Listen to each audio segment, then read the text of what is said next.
hardcore enforcer, Mr. California!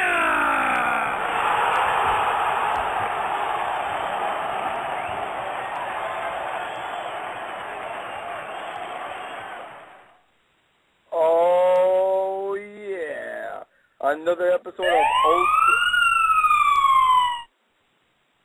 Ultraviolent Radio. And you know what? I guess Mr. California, the hardcore enforcer, is going to go live with my man, Mr. Insanity, Toby Cline. If we have him on there, put him on, Sensei. Is this Mr. California or what? Is this Mr. Insanity, Toby Cline, the one and only? It is. How you doing, Mr. Insanity, Toby Cline? So we're gonna go on live to interview you right now, brother, because I mean, you've been around the world, brother. You've been everywhere, and I know you're a busy guy, taking some time off from what you're doing. I know. So let's go right to this interview, Mr. Insanity, Toby Cline. Let's talk about the 2005 King of the Deathmatch Championship, brother, that you won back in 2005. Can you give me in your best words? How'd you feel winning that tournament, and how long did it take, brother, to win that tournament? I mean, it took you a while. I mean, he wasn't giving you the shot, but if I didn't give it to you and you took it and you ran with it. Well, the first time I was entered into the tournament, King of the Death 2000, I actually showed up late on night one, so I had to have a match on the second night that was not a part of the tournament. And then in King of the Death 2001, my opening round match was against Too Tough Tony, and we tore the house down, and he barely got by me. So I almost tasted it in 2001, but Tony beat me. And then in 2003, I had to face a guy called the Necro Butcher, and we tore the house down that year, but he barely got by me, and I was getting closer. And then 2004, I made it all the way to the finals against Corporal Robinson, and I had him beat, but somehow he was able to pull out the victory over me. And then I said, this is enough is enough. If I don't win it in 2005, I'm done doing these damn matches, because all I'm doing is tearing myself up. I'm not getting any respect for it. I'm not getting anything to show for it. So I put all my heart and soul into 2005 King of the Death matches.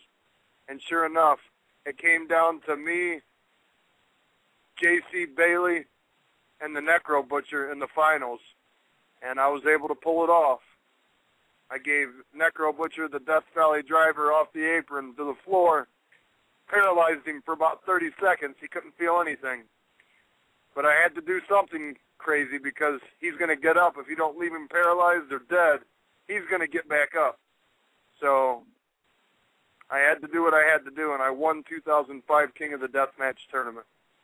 And then in 2006, I made it all the way to the finals again. I about repeated. But Mitch Page pulled out a lucky victory over me, Mean Mitch Page. It came down to dysfunction and brain damage, and Mitch Page and me in a four-way match in the finals, and Mitch Page and me were the last two. And even with a blown-out knee, he was able to get a quick 1-2-3 on me.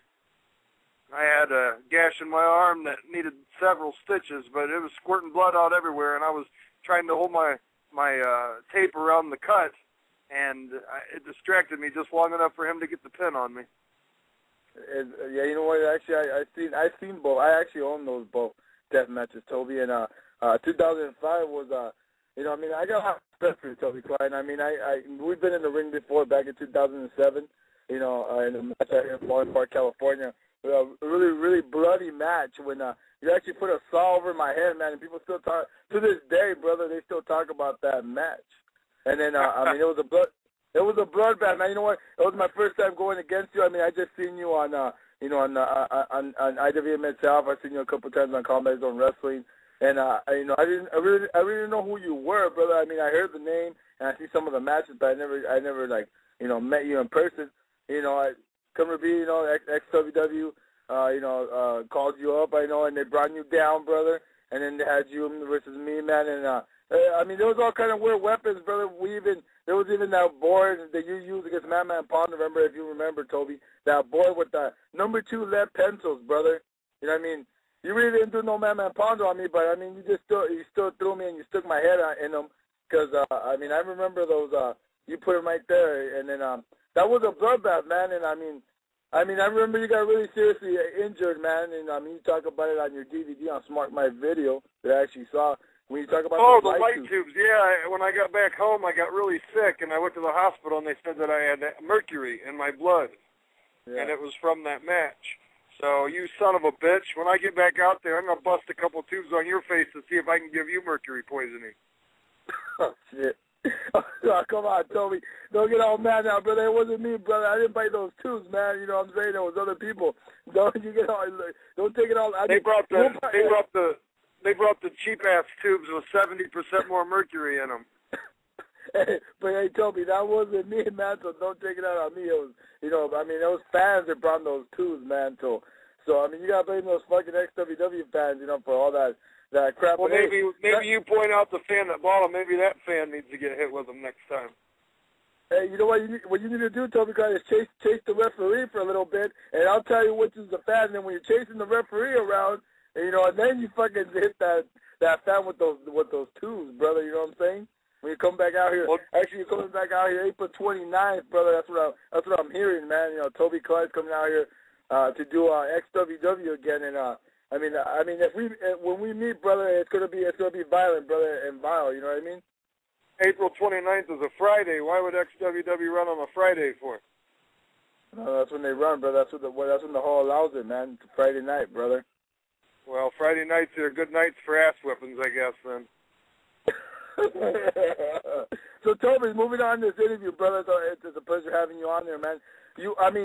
Let's talk about, you wrestled for ZZW for a long time, and I remember I know you trained brain damage and dysfunction. Deranged, both of your students. You know what I'm saying? And I remember you talked about one of your videos on the best of Toby Cline. You talked about Mike Burns asked you, what was the best thing you ever done, in your career or something like that? And you stated that wrestling brain damage and TOD was one of your greatest moments. Is that correct? As far as the deathmatch moments, that was probably one of the best. Now, as far as one of the best moments ever, just last September, I faced Big Papa Pump Scott Steiner at a baseball stadium in Youngstown, Ohio. And it was after a baseball game, a AAA baseball game, and the fans stayed after the baseball game and watched the wrestling matches. And I actually got to beat up Scott Steiner. So that was probably the most enjoyable in a non-death match. But as far as death matches, there was two matches. There was a match with Pondo at Tournament of Death 4 in 2005, and then there was a match with Brain Damage at 2006 Tournament of Death. And both of those really stick out in my mind because there was a lot of fans there. They were really into the match. I kicked ass, and I showed them what Mr. Insanity can do when he gets crazy. And you know what? You also can wrestle, brother, and that's why I figured I trip out on people, because, no disrespecting none of the deathmatch workers, but there's some of them that they can't go like Toby Cline can go, you know what I mean? I've seen you wrestle like the shades of, Homicide and Low Key, brother, Rodder Strong, brother, and that trips me out when you were in there. You still go, insane because you are Mr. Insanity Toby Cline. But, you could also go hole-to-hole and chain wrestle with these guys. So tell me a little bit about that, brother. Oh, me and Necro Butcher were very high on cocaine in that match. Oh, man. I don't really remember much of the match because we were both high during that match, but everybody told me it was a good match. That was in my younger days. I don't do stuff like that anymore, but it was a pleasure to wrestle Homicide and Loki, and I don't remember much of the match because I was so stoned, but everybody told me it was a good match. And what about your match against Rodder Strong, man? He has a hard chop, and they call him the Messiah of the backbreakers. How did that feel going in the ring with him, man? Oh, that was nothing. I was able to take those. I could have beat his ass, but just one of those things, once in a while people get lucky on you. He got lucky on me. And then you also were a former IWA heavyweight champ, is that correct? Yeah, I was the IWA heavyweight champion in 2006, and I was the Combat Zone Wrestling Ironman champion in 2007. And me and Necro were the CZW Tag Team champions in 2005. Talk about being the CZW heavyweight champion. You guys beat the Hate Club, Justice Payne and Nick Gage. Tell me a little bit about that feud, Toby. I mean, it was brutal, and there's some brutal, crazy matches. I mean, I even seen you break the hall of the ECW arena, the door, when you guys threw each other through it. You know what I mean? It was Yeah, and I threw Justice Payne out of the rafters onto the gimmick table, onto the table where they were selling merchandise. We fought up into the crow's nest, and I threw him. He tried to throw me out, but I reversed it and threw him out, and he landed on the table where the T-shirts and stuff were being sold. Actually, Smart Mark Video seen us up there and started removing the gimmicks off of the table because they thought we were going to do something crazy, and sure enough, we did. I threw him off. But that was probably the best tag team feud I had in CZW. Me and Necro really tore it up with the Hate Club, and a lot of people thought that the Hate Club never were the same after that feud, that we really beat their asses, and they really never recovered totally after that feud. And I think we hit Nick Gage a little too hard in the head during that feud, because since that feud, he's done some things that he's probably not too proud of, and I probably have to take blame for that. I probably hit him in the head too hard, and now if Nick Gage is listening, I'm sure he's not listening, because he's probably locked up from doing something silly. But, oh, well, that's another story, another day. Yeah, he's actually locked up. Yeah, we don't. I mean, people know, but we don't want to, start pausing Nick Gage. I mean, Nick Gage is a good guy. He's a good guy, but he's a good guy. But I just beat him in the head a little too hard and made him do some things he shouldn't have done. There you go. Hey, Toby. So, moving on to this interview, what is the worst injury you ever had in in deathmatch wrestling? I mean, professional, but in deathmatch wrestling specific. What's the worst injury you can tell us and the deathmatch fans that are listening live? The deathmatch wrestling, some bad cuts. I had some bad cuts on my back that probably needed stitches when I was in Japan, wrestling for Big Japan Pro Wrestling, but I didn't have any kind of medical coverage, and I was in a different country, so I didn't want to go to the hospital, so I just had a guy named Abdullah Kobayashi. I had him super glue my back shut in several spots, but he was pretty worried. He thought I needed medical attention, and I told him, no, just super glue it shut. So I didn't go to the hospital when I should have. I have some very bad scars on my back from that, very bloody pictures from that. Now, the non-death matches was my worst injury. In 2004, I wrestled a guy named Elvis Elliott in Grand Rapids, Michigan, and I threw a punch at him, and my knee buckled when I threw a punch, and I thought, man, that felt weird. And I kept wrestling, and I kept smacking my knee, and I thought, why is my knee not working?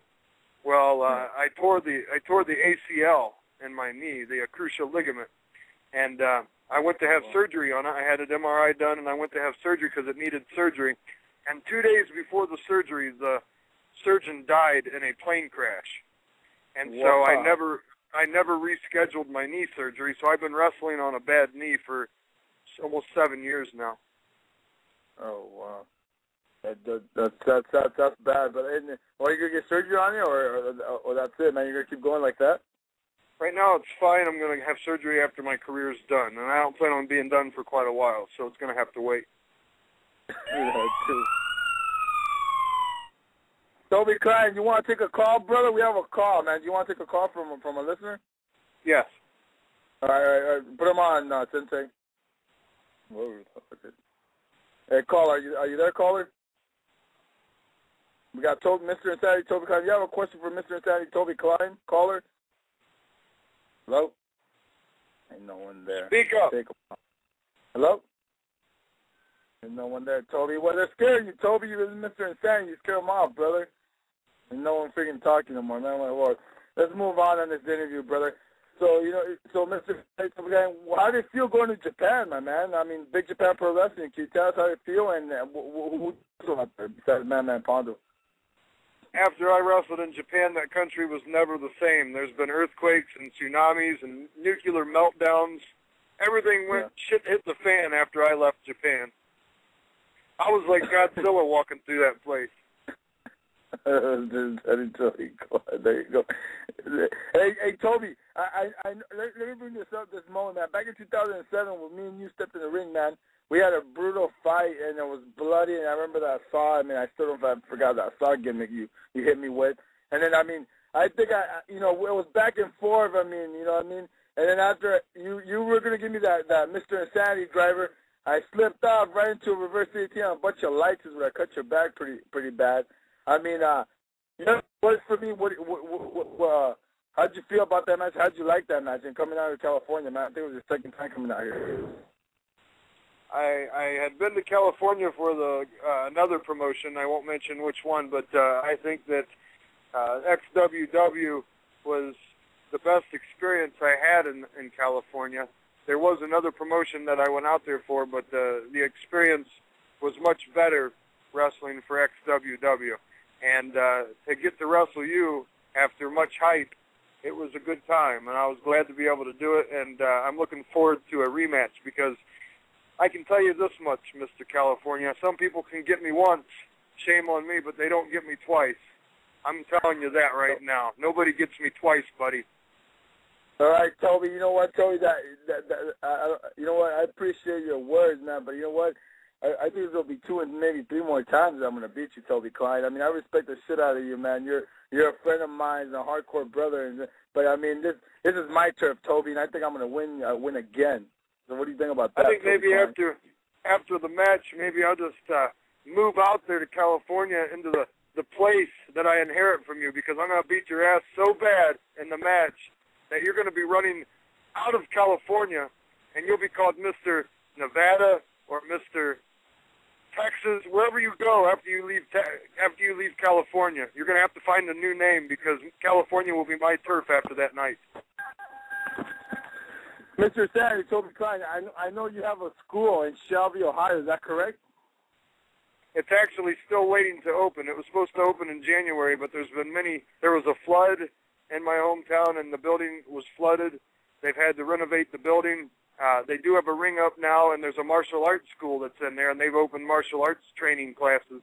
They have judo and karate, and they have a weight room, and the wrestling is about to open, and I will be the head trainer. It's opening in Shelby, Ohio very soon. I'm just waiting for the green light so that I can go ahead and open the school. But maybe it's good that the school hasn't opened yet, because if this California trip works out like I planned, I won't be coming back to Ohio. I'll be maybe taking XWW under my belt and running that promotion after I beat Mr. California up at that show. Oh, is that right, Toby Cline? Oh, okay. I mean, well, the powers of B are gonna have to. I'm gonna have to talk to the powers of B of XWW. That's gonna be a little bit of a problem, Toby, because I still remember that saw, and I actually have a saw specially made for you that we're gonna use in that match that we have here in California, and I'm gonna get my revenge on you, Toby Cline. You're gonna feel that saw, that big special saw that I made just for you on April 29, 2011. Toby Cline. Well, Toby, you know what? We're running down here. It was a pleasure having you on Ultraviolent Radio. Another great deathmatch worker and also regular technical worker. For all the fans that we have here, brother, on Ultraviolent Radio, or anybody listening, or they're gonna be listening and downloading this interview, where can we reach you at, Toby? Where can we reach you, or any promoter can reach you if they want to book you? I'm on the World Wide Web at Facebook. If you get on Facebook, you can find the Toby Cline. There's 2 different Toby Cline pages. There's the wrestling Toby Cline page, and then there's the personal Toby Cline page for those that know me personally. And just type my name in on the Facebook search engine, and anybody that wants to relay any messages to me can do so on there. Toby Cline, TobyCline, or Toby Cline, TobyKlein. Either one will work. There's websites on Facebook for both. All right, Toby. You know what? It was a pleasure having you on Ultraviolent Radio. I mean, you're a good friend of mine. I have mad respect for you. You've been in the business for a long time, and you do some crazy shit. Mr. California, the friendship gets tossed out April 29th because we have something we have to do, and that's entertain the fans, and that's beat each other up. So I'll see you the 29th. All right, thank you, brother. Hey, it was good having you, Toby. Talk to you next time. Woo! There it is, Toby. That was Toby Cline, Mr. Insanity, on with us on Ultraviolent Radio. I know we got a couple of minutes on the show. I posted earlier on Facebook our new Facebook account, Facebook/Ultraviolent Radio. I posted that we're going to have a big-time hardcore legend on next week, actually next Wednesday coming up. And I posted up, and I told all your fans that I was going to reveal it today on this show after the Toby Cline, Mr. Insanity Toby Cline interview. And I'm going to reveal it right now as we speak. It is the one and only, the madman from the Sudan. He is going into the WWE Hall of Fame. Abdullah the Butcher will be on with us next Wednesday night, and we'll talk to the madman from the Sudan. Actually, this is kind of like a dream interview for me. All the Ultraviolent Extreme fans listening, because Abdullah the Butcher is one of the guys that, you know, growing up, I used to see this madman in Puerto Rico and Japan or wherever, you know, he was at. This guy, you know, with the fork, with the famous beer bottle, he used to break it on the corner of the ring post, and he used to use it on his opponents. You know what I mean? This guy's a living legend of the hardcore and extreme. I mean, he never really did death matches. You know what I mean? But this guy was a legend all around with his brutal and his violent madman style. You know what I mean? This guy's a pioneer of the hardcore wrestling. You know what I mean? He's been around forever. So next week on Ultraviolent Radio, we will have Abdullah the Butcher on live with us on Ultraviolent Radio. You know, because this guy, you know, he involves hardcore in, I mean, not really deathmatch wrestling, but it doesn't matter. You know what I mean? This guy's a hardcore legend. You know what I mean? The face of hardcore wrestling. And we will have him on next week. And we'll talk about with him when he finally gets inducted to the WWE Hall of Fame, much deserved from Abdullah the Butcher. You know what I mean? It's fine to give him a chance, and this is what he deserves, because there's been so many, but Abdullah's a legend. He's been forever, you know. And Terry Funk, Dusty Rhodes went on it, and Abdullah never got the shot, but this year he's going to get the shot. He's going to be inducted with Shawn Michaels, you know, Tammy Lynn Sims, you know, Sonny, you know, and you know, Bullet Bob Armstrong, and you know, much other legends. Abdullah the Butcher will be on. So don't miss the next episode of Ultraviolent Radio, as we have the legendary Abdullah the Butcher on with us, and it should be a great interview, man. You know what I mean? I'm going to be like a little girl in a candy store, you know what I'm saying, talking to this guy, but I'll try to control myself. So, you know, join, and don't forget to visit us on Facebook/Ultraviolent Radio every Wednesday night, Ultraviolent Radio for Life.